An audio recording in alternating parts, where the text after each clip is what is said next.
See, two officers in the LAPD got fired this week for playing Pokemon Go instead of responding to a robbery. Yet, cops who kill people in broad daylight on camera still have their jobs. Lord have mercy. Let's talk about what to do when things don't get better. My name is Jonathan. I'm on staff within the varsity, and this is EHA Daily. See, police brutality, over policing, and general police misconduct don't seem to be getting better in this country. But what does seem to be clear is our awareness of it's going up, as there are attempts at more accountability and consequences for violence, negligence, and general ridiculousness.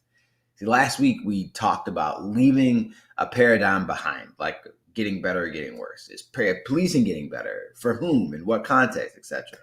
These conversations get into weeds that don't necessarily leave us loving one another more fully, so maybe we can talk about something else.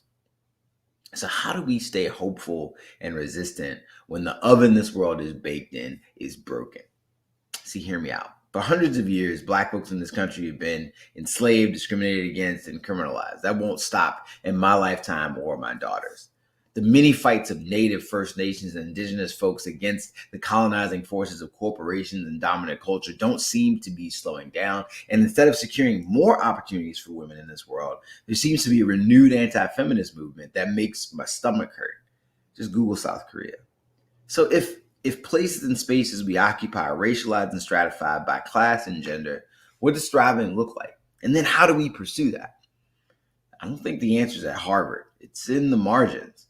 Mary, the mother of Jesus, when the angel showed up, did not talk about her ticket to a better life through this baby or how cool it was to be the Messiah's mom.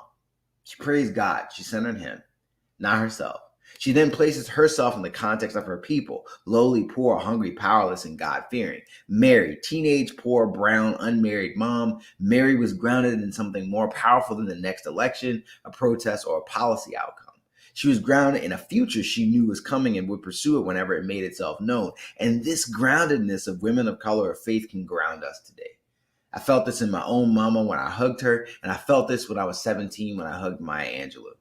Their roots are deeper than mine, and thus they can stand when the storms come. So things may or may not get better, but that is much less relevant, it seems. What is utmost importance is an orientation around a vision for justice that considers our present circumstances but never loses sight of the straight and narrow way. Psalm 121 says we look to the hills from where our help comes from, and 2 Corinthians 4 says fix our eyes on what is unseen. So whether it's slave catchers, the original police force in this country, or present-day city PDs, we can look to Jesus and pursue his kingdom, resisting whatever comes against the flourishing of all people.